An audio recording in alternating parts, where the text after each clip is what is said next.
Hello students, welcome to my next class of transportation engineering. So ఈ క్లాస్లో మనం unit 5 start చేయబోతున్నాం, introduction to pavement. So first of all, what is pavement? Pavement is a durable surface material laid down on an area intended to sustain vehicular load or foot traffic such as a road or walkway. Okay, durable surface material అంటే long lasting, ఎక్కువ కాలం ఉండేది ఒక surface material అనమాట. Surface పైన అంటే surface కోసము మనం use చేసే material laid down on area intended to sustain vehicular load. ఎక్కడైతే వెహికల్ లోడ్ ట్రాన్స్పోర్ట్ చేసే మనకు అవసరం ఉంటుందో, అండ్ అదేవిధంగా ఫుట్ ట్రాఫిక్ మీన్స్ నడిచి వెళ్ళటానికి, such as road or walkway. ఓకేనా, రోడ్ని కూడా వాక్వేని కూడా రెండింటిని మనం పేమెంట్స్ అని చెప్పేసి జనరల్లీ పిలుస్తాం. So mainly 2 types of payments ఉంటాయి. First one is flexible pavement, second one is rigid pavement. Flexible and rigid, పేరుతో రిజిడ్ అంటే రిజిడిటీ సమ్వాట్ దానికి ఉంటుంది అని చెప్పేసి. రిజిడిటీ ఎక్కువగా రిజిడ్గా ఉంటుంది, గట్టిగా. ఓకే, సో ఫ్లెక్సిబుల్ పేమెంట్ ఎదురు అది బిట్యూమినస్ పేమెంట్ అయినా అవ్వచ్చు, ఆర్ బ్లాక్ టాప్ పేమెంట్ అయినా అవ్వచ్చు. బిట్యూమినస్ పేమెంట్ అంటే ఏదైతే బిట్యూమిన్ ఉంటుందో, థిక్ లిక్విడ్ విస్కస్ ఫ్లూయిడ్ ఒకటి ఉంటుంది కదా, సో బ్లాక్ కలర్లో, దాన్ని బిట్యూమిన్ అని చెప్పేసి అంటాము. దీన్ని ఆస్ఫల్ట్ అని చెప్పేసి కూడా అంటాము. అండ్ అదేవిధంగా బ్లాక్ టాప్ పేమెంట్, టాప్ అంతవరకు బ్లాక్ కలర్లో ఉంటుంది అనమాట. Next type of payment is rigid payment. So rigid payment, cement concrete payment are white surface payment, ఏదైనా కానీ ఒకటే. 2 టైప్స్ ఆఫ్ పేమెంట్స్ మెయిన్లీ ఉంటాయి. బేసికల్లీ రెండింటికి డిఫరెన్స్ ఏంటంటే చూసుకున్నట్టయితే, flexible payment and rigid payment మధ్యలో, ఫ్లెక్సిబుల్ పేమెంట్లో లో ఫ్లెక్చరల్ స్ట్రెంగ్త్ అనేది ఉంటుందన్నమాట. దట్ మీన్స్ ఏదైతే టెన్సైల్ స్ట్రెంగ్త్ అప్టైన్ చేసి ఉంటుందో అది while compared to rigid payment, flexible పేమెంట్లో లోగా ఉంటుంది అండ్ రిజిడ్ పేమెంట్లో హైగా ఉంటుంది. Load is transferred by grain to grain contact. ఏవైతే గ్రెయిన్ పార్టికల్స్ ఉంటాయి, నెంబర్ ఆఫ్, ఓకే, దాంట్లో గ్రెయిన్స్ ఉంటాయి కదా అండ్ పార్టికల్స్ ఉంటాయి, అండ్ వాటి మధ్యలో ఉండే కాంటాక్ట్ అనేది హెవీగా ఉంటుంది కాబట్టి ట్రాన్స్ఫర్ కూడా వాటి ద్వారానే జరుగుతుంది. బట్ దీంట్లో no such phenomena of grain to grain load transfer exists. దీంట్లో అలాంటివి ఏముండదు అనమాట. దీంట్లో రిజిడ్ పేమెంట్ కాబట్టి గ్రెయిన్ టు గ్రెయిన్ కాంటాక్ట్ అనేది దీంట్లో, ఆ సిస్టమ్ అనేది దీంట్లో ఎగ్జిస్ట్ చేయదు. Surfacing contact cannot be laid directly on the subgrade but at a subbase is needed. So surface అనేది మనం డైరెక్ట్గా సబ్గ్రేడ్ పైన వేయలేము. సబ్ బేస్ ఏదైతే ఉందో దానిపైన మనం లే చేయాల్సి వస్తుందన్నమాట. ఓకే, బేసికలీ అన్నిటికంటే కింద న్యాచురల్ సబ్గ్రేడ్ ఉంటుంది, దానిపైన సబ్గ్రేడ్ ఉంటుంది, అండ్ దానిపైన సబ్ బేస్, దానిపైన బేస్ కోర్స్ ఉంటుంది, దానిపైన binder course and surface course ఉంటుంది. అండ్ ఓవరాల్గా కోటింగ్ అనేది ఆ సర్ఫేస్కి మనం చేసి ఓవరాల్గా దాన్ని మనం డ్రెస్సింగ్ అనేది చేస్తామన్నమాట. ఈ విధంగా లెవెల్స్ ఉంటాయి. సర్ఫేసింగ్ అనేది మనం ఫ్లెక్సిబుల్ పేమెంట్ కేసులో డైరెక్ట్గా సబ్గ్రేడ్ పైన చేస్తాము, సబ్ బేస్ పైన చేయమన్నమాట. డైరెక్ట్గా సబ్గ్రేడ్ ఏదైతే న్యాచురల్ సబ్గ్రేడ్ ఆర్ దానిపైన ఉండే లేయర్ ఉంటుందో దానిపైన మనం దీన్ని లే చేపిస్తాము. But in case of rigid payment ఏం జరుగుతుందంటే, సర్ఫేసింగ్ అనేది డైరెక్ట్గా సబ్గ్రేడ్ పైన చేయవచ్చు. ఓకే, దాని తర్వాత no thermal stresses are induced. Thermal stresses అంటే టెంపరేచర్ వల్ల ఏదైతే స్ట్రెసెస్ ఉంటాయో అవి ఇక్కడ ఎఫెక్ట్ చేయవన్నమాట. బట్ రిజిడ్ పేమెంట్ కేసెస్లో థర్మల్ స్ట్రెసెస్ అనేవి ఇండ్యూస్ అవుతాయి. అండ్ అదేవిధంగా ఎక్స్పాన్షన్ జాయింట్స్ ఏవైతే ఉంటాయో అవి మనకు ఈ ఫ్లెక్సిబుల్ పేమెంట్ కేసులో అవసరం అన్నమాట. They are not needed. Rigid pavement కేసెస్లో ఇవి మనకు అవసరం పడతాయి. ఫ్లెక్సిబుల్ పేమెంట్ కేసులో మనకు సూటబుల్ కూడా ఉండదు అండ్ అదేవిధంగా అవసరం కూడా పడదు. దీని యొక్క డిజైన్ లైఫ్ వచ్చేసి ఫ్లెక్సిబుల్ పేమెంట్ 10 to 15 years. దీని యొక్క డిజైన్ లైఫ్ వచ్చేసి 20 to 30 years for rigid payment. దీని యొక్క ఇనిషియల్ కాస్ట్ ఆఫ్ కన్స్ట్రక్షన్ అనేది లోగా ఉన్నా కానీ the overall cost of construction అనేది while compare to rigid payment uneconomical. But rigid payment అనేది ఇనిషియల్ కాస్ట్ ఆఫ్ కన్స్ట్రక్షన్ అనేది హైగా ఉంటుంది, బట్ డ్యూరబిలిటీని ఎక్కువగా వస్తుంది.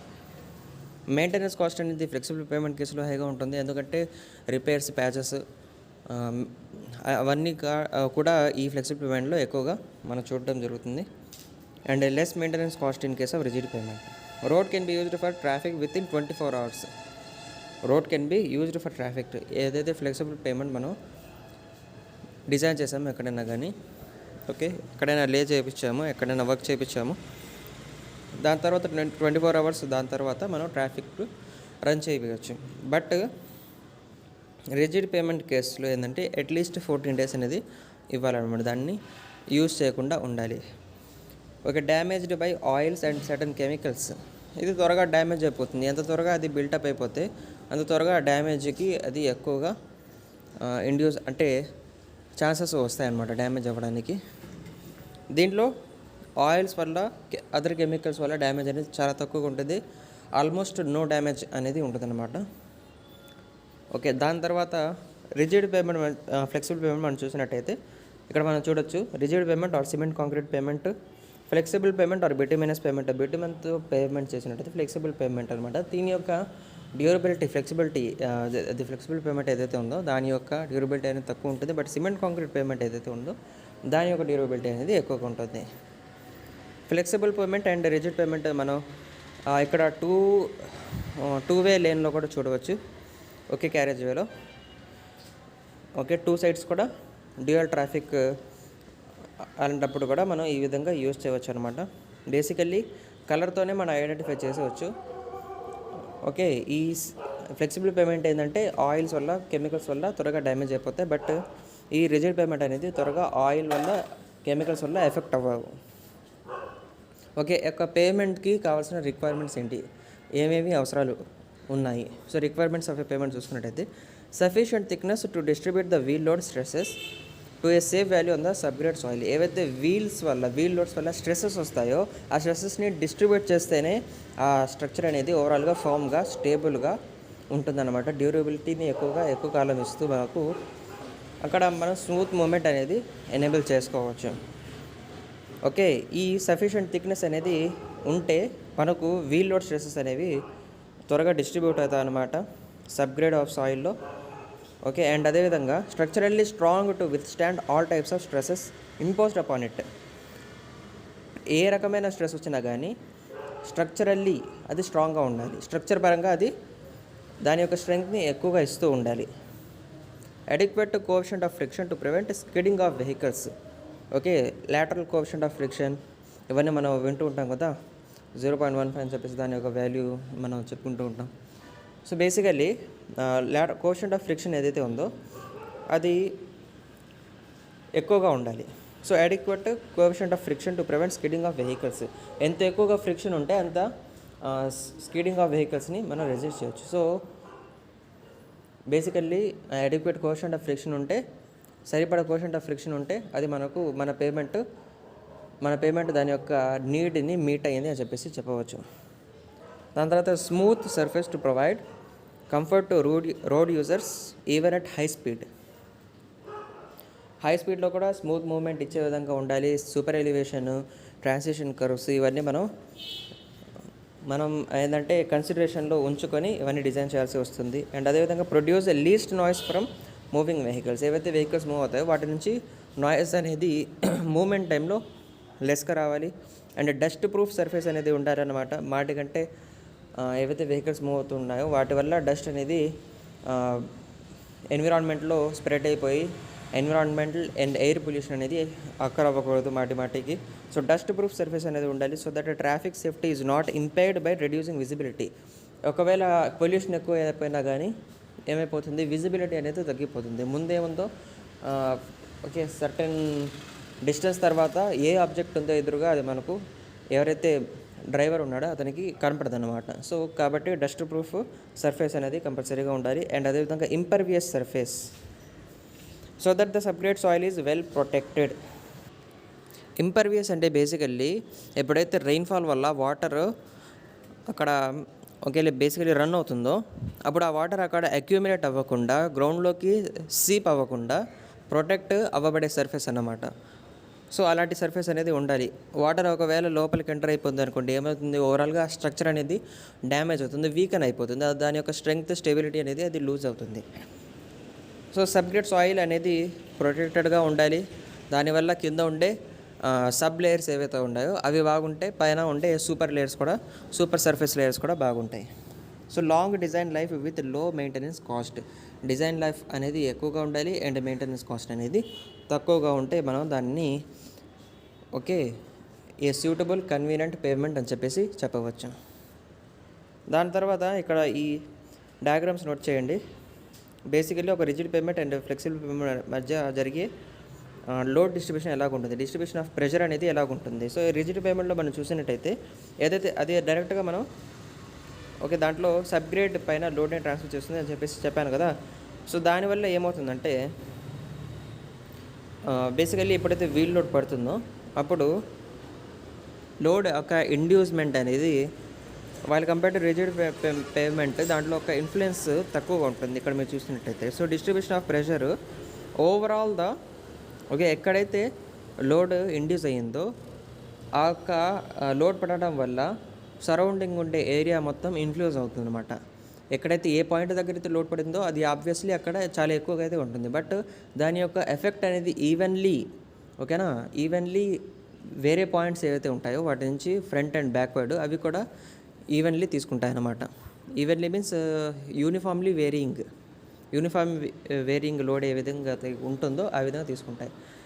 బట్ మనం ఫ్లెక్సిబుల్ పేమెంట్లో చూసుకున్నట్టయితే ఒక సర్టన్ పాయింట్ దగ్గర మాత్రమే ఎక్కువగా లోడ్ ఇండ్యూస్ అవుతుంది. వేరే పాయింట్స్ ఏవైతే ఉన్నాయో అవి ఎఫెక్ట్ కావట్లేదు.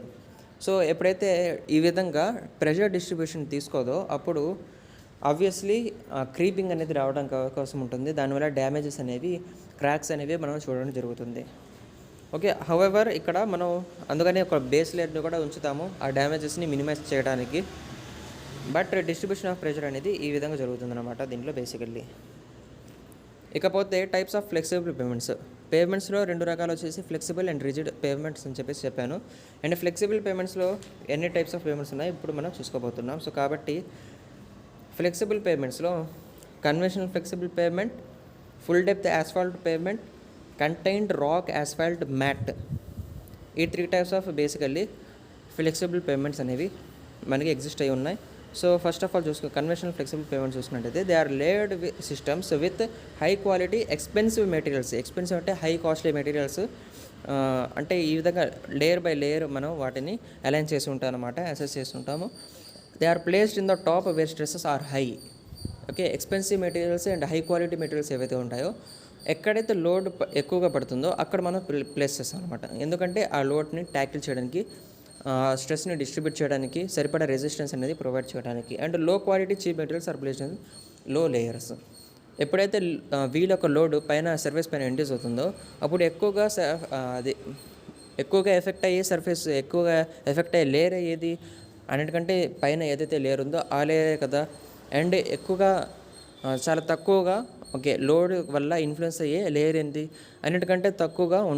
అన్నిటికంటే లో పొజిషన్లో ఉండే లేయర్ మాత్రమే కదా. సో కాబట్టి ఏవైతే చీప్ మెటీరియల్స్ ఉంటాయో వాటిని లో లేయర్స్లో ట్రాన్స్ఫర్ చేస్తాము. అండ్ హై క్వాలిటీ మెటీరియల్స్ ఏవైతే ఉంటాయో వాటిని హయ్యర్ లేయర్స్, అప్పర్ లేయర్స్లో మనం వాటిని ప్లేస్ చేస్తాము. So full depth asphalt pavements they are constructed by placing bituminous layers directly on the soil subgrade. Bituminous layers అంటే ఈ ఫ్లెక్సిబుల్ పేమెంట్ బిట్యుమినస్ పేమెంట్ అని చెప్పేసి చెప్తాం కదా. సో ఈ బిట్యుమినస్ లేయర్స్ ఏవైతే ఉంటాయో వాటిని మనం సాయిల్ సబ్గ్రేడ్ పైన ప్లేస్ చేస్తాము. So this is more suitable where there is high traffic and local materials are not available. ఎక్కడైతే హై ట్రాఫిక్ ఉంటుందో లోకల్లీ మెటీరియల్స్ మనకు కన్స్ట్రక్షన్ పర్పస్కి పేమెంట్లో ఏవైతే మనకు పేమెంట్ కన్స్ట్రక్షన్లో ఏవైతే మనకు మెటీరియల్స్ అవసరమో అవి అవైలబుల్గా లేనప్పుడు మనం బేసికల్లీ ఈ యొక్క ఫుల్ డెప్త్ యాస్ఫాల్ట్ పేమెంట్స్ అనేవి మనం ఏం చేస్తాం, ప్రిఫర్ చేస్తాం. So by placing bituminous layers directly on the soil subgrade this is more suitable when there is high traffic and local materials are not available. And third one చూసినట్టయితే contained rock asphalt mats they are constructed by placing dense or open graded aggregate layers. Dense అంటే ఎక్కువగా density ఎక్కువ ఉండేవి. Per metre cube వాల్యూమ్లోనే ఎక్కువ amount of weight కలిగిన materials ఏవైతే ఉండో వాటిని high densified materials అని చెప్పేసి అంటాం, లేకపోతే లేకపోతే డెన్స్ ఆర్ ఓపెన్ గ్రేడెడ్ అని చెప్పేసి అయినా కానీ చెప్తూ ఉంటాము. సో అటువంటి డెన్సిటీ కలిగిన ఎక్కువ డెన్సిటీ కలిగిన అగ్రిగేట్స్ని మనం ఏం చేస్తాము, ప్లేస్ చేస్తాం అండి. ఎక్కడ? In between two asphalt layers. 2 layers ఏవైతే ఉంటాయో బిటుమెన్తో ఓకేనా, మనం అలైన్ చేసిన 2 లేయర్స్ ఏవైతే ఉన్నాయో వాటి మధ్యలో మనము ఈ లేయర్ అనేది, ఈ అగ్రిగేట్ లేయర్స్ అనేది మన మధ్యలో ప్లేస్ చేస్తాం అనమాట. సో దీని ద్వారా కంటైన్డ్ రాక్ ఆస్ఫాల్ట్ మ్యాట్స్ అవుతుంది. Basically cross section of flexible payment చూసుకున్నట్టయితే ఈ విధంగా ఉంటుంది అనమాట.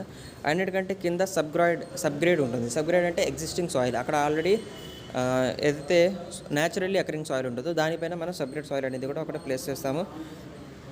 Okay, subgrade layer, sub base. ఈ సబ్ బేస్ అనేది ఆప్షనల్ అనమాట.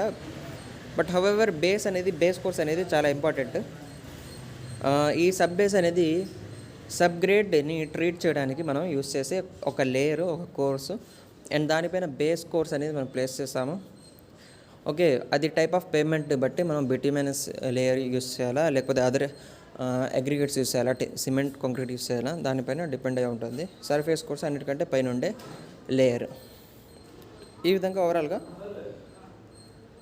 ఓవరాల్గా దాని క్రాస్ సెక్షన్ అనేది ఉంటుంది. కింద కూడా మీరు చూసినట్టయితే ఇది మనకు ఎలివేషన్ని చూపిస్తుంది. ఓకే, పైన ఉండేది యాక్చువల్గా పైన ఉండేది ఏంటంటే మనకు ఫ్రంట్ వ్యూ ఎలివేషను. ఇక్కడ ఇదేంటంటే 3D వ్యూ అన్నమాట, కింద ఉండే ఫిగర్ వచ్చేసి.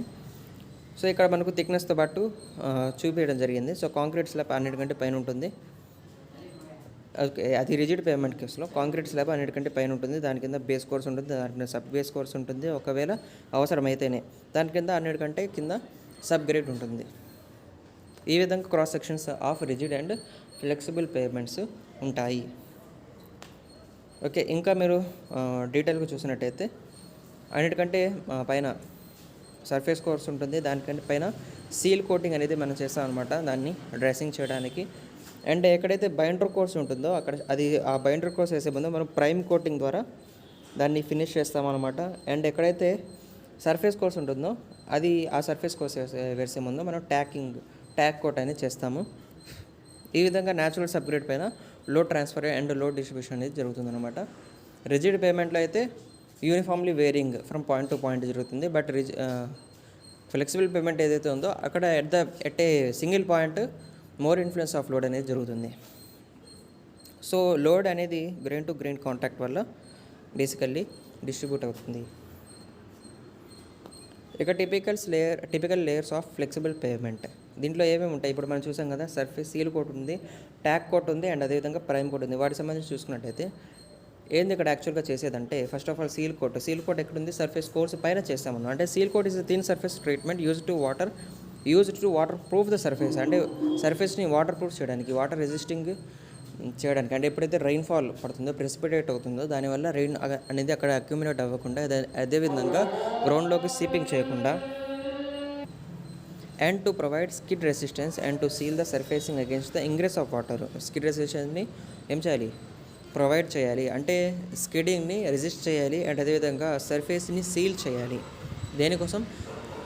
దేనికి against the ingress of water. అంటే వాటర్ దాంట్లో లోపలికి ట్రాన్స్ఫర్ అవ్వకుండా, సీప్ అవ్వకుండా ఉండడానికి ఈ సీల్ కోట్ అనేది మనం బేసికలీ యూస్ చేస్తాము. అండ్ ట్యాక్ కోట్స్ మనం చూసుకున్నట్టయితే it is very light application of asphalt. Usually asphalt emulsion diluted with water. Asphalt emulsion ఏదైతే ఉంటుందో దాన్ని మనం వాటర్తో డైల్యూట్ చేస్తాము. అంటే వాటర్ కలుపుతాం బేసికలీ, అంతే. ఓకే, చాలా లైట్ అప్లికేషన్ ఆఫ్ యాస్ఫాల్ట్ అన్నమాట. ఇది ఏం చూస్తుందంటే బేసికల్లీ ఒక ప్రాపర్ బాండింగ్ అనేది ప్రొవైడ్ చేస్తుంది. ఎందుకంటే యాస్ఫాల్ట్ ఉంటే క్వాలిటీయే, దాని యొక్క క్యారెక్టరిస్టికే బాండింగ్ కదా, బైండింగ్ చేస్తుంది కదా. సో ప్రాపర్ బాండింగ్ అనేది ప్రొవైడ్ చేస్తుంది. దేని మధ్యలో 2 లేయర్ ఆఫ్ బైండర్ కోర్సెస్ ఏవైతే ఉంటాయో, బైండర్ కోర్సు అండ్ అదేవిధంగా సర్ఫేస్ కోర్సు. ఓకేనా, బైండర్ కోర్సు అండ్ అదేవిధంగా సర్ఫేస్ కోర్సు మధ్యలోనే కదా ఈ ట్యాక్ కోట్ అనేది ఉండేది. సో వాటి మధ్యలో ప్రాపర్ బాండింగ్ అనేది ప్రొవైడ్ చేయడానికి ఈ ట్యాకింగ్ కోట్ అనేది యూస్ చేస్తాము. సో దీంట్లో ఏం చేస్తాం? బేసికలీ మనము యాస్ఫాల్ట్ అనేది వాటర్తో డైల్యూట్ చేస్తాము. అండ్ అదేవిధంగా it is generally applied on impervious surface. ఎక్కడైతే వాటర్ సీప్ అవ్వకుండా ఉంటుందో అటువంటి సర్ఫేస్లో మనం దీన్ని యూస్ చేస్తాము. ఓకే, దాని తర్వాత ప్రైమ్ కోట్ అనేది it is an application of low viscous liquid bituminous material. బిట్యుమెన్కి బేసికల్లీ ఏంటంటే జనరల్లీ థిక్ ఉంటుందన్నమాట. థిక్ లిక్విడ్ అనమాట. అది ఒక బ్లాక్ కలర్ ఫ్లూయిడ్ మనం చేస్తాం అనమాట. బ్లాక్ కలర్ ఫ్లూయిడ్ థిక్గా ఉంటుంది, బైండింగ్ కోసం యూస్ చేస్తాము. బట్ దాంట్లోనే మనం లో విస్కస్ అంటే చిక్కదనం తక్కువ ఉండే లిక్విడ్ బిట్యుమినస్ మెటీరియల్ అనేది మనం దీంట్లో యూస్ చేస్తాము. Over and existing porous or absorbent pavement surface like WBM. WBM అంటే వాటర్ బౌండ్ మెకాడమ్. సో అక్కడ మనం ఆ ఒక ఎగ్జిస్టింగ్ పొరస్ సర్ఫేస్ దగ్గర మనం యూస్ చేస్తాం అనమాట ఈ బిట్యుమినస్ లేయర్ని. ఏదైతే చిక్కదనంలో అంటే విస్కాసిటీకి దేనికైతే తక్కువగా ఉంటుందో అటువంటి లో విస్కస్ లిక్విడ్ బిట్యుమినస్ మెటీరియల్ అనేది మనం యూస్ చేస్తాము. సో దాన్నే మనం ఎప్పుడైతే యూస్ చేస్తామో ప్రైమ్ కోట్ అని చెప్పేసి చెప్తాము. సో ఇది basically base course and binder course మధ్యలో ప్రాపర్ బాండింగ్ ప్రొవైడ్ చేయడానికి యూస్ అవుతుంది. అండ్ ప్రైమ్ ఆబ్జెక్టివ్ ఏంటంటే to block the capillary voids of the porous surface. ఏదైతే పొరాసిటీ ఎక్కువ ఉండే సర్ఫేస్ ఉంటుందో దాంట్లో క్యాపిలరీ వాయిడ్స్ ఉంటాయో క్యాపిలరీ వాయిడ్స్ ఉంటాయో and to bond the loose materials. Okay, వాటిని ఫిల్ చేయాలి. అండ్ అదేవిధంగా లూజ్ మెటీరియల్స్ ఏవైతే ఉంటాయో ఎగ్జిస్టింగ్ సర్ఫేస్లో అంటే ఇప్పుడు గ్రాన్యులర్ బేసెస్ అయిపోయి గ్రాన్యులర్ బేసిస్లో గ్రెయిన్స్ అనేవి ఎక్కువగా ఉంటాయి, దానివల్ల వాయిడ్స్ అనేది ఎక్కువగా ఉంటుంది. సో ఆ లూజ్ మెటీరియల్స్ ఏవైతే ఉంటాయో వాటి మధ్యలో ప్రాపర్ బాండింగ్ అనేది వచ్చేస్తే క్యాపిలరీ వాయిడ్స్ అనేవి ఓవరాల్గా వ్యానిష్ అయిపోతాయి, రిమూవ్ అయిపోతాయి. And on which binder layer is placed. Okay, ఈ బేస్ కోర్స్ పైన బైండర్ కోర్స్ అనేది బైండర్ లేయర్ అనేది ప్లేస్ చేస్తారు. It provides bonding between two layers. So ఇది ప్రైమ్ కోటింగ్ అండ్ ఇది సీల్ కోటింగ్. బేసికలీ దాని మధ్యలో మీరు చూడొచ్చు ప్రైమ్ కోటింగ్ ఎక్కడ యూస్ చేస్తామో. ప్రైమ్ కోటింగ్ అనేది base course and binder course మధ్యలో యూస్ చేస్తాము. అండ్ ట్యాగ్ కోట్ అయితే సీల్ కోట్ అయితే అన్నిటికంటే పైన సర్ఫేస్ పైన యూస్ చేస్తాం అనమాట. ప్రైమ్ కోట్ వచ్చేసి binder course and base course మధ్యలో యూస్ చేస్తాము. సో ఈ విధంగా మీరు చూడొచ్చు ఇక్కడ. సో ఇది fully constructed road. Seal coat ఎక్కడైతే మనం చూస్తున్నామో అక్కడ వెహికల్స్ కూడా మూవ్ అవుతున్నాయి. ఇది వచ్చేసి అన్కంప్లీటెడ్ రోడ్ అనమాట. లేయర్ బై లేయర్ ఇంకా ప్లేస్ చేయాల్సి వస్తుంది కాబట్టి బేసికల్లీ అక్కడ వర్క్ చేసేటప్పుడు చూపించడం జరిగింది. సో అది ప్రైమ్ కోట్, ఇది సీల్ కోట్. సో ఈ క్లాస్లో ఇంతవరకే. Stay tuned for my upcoming videos. Thank you for watching this video.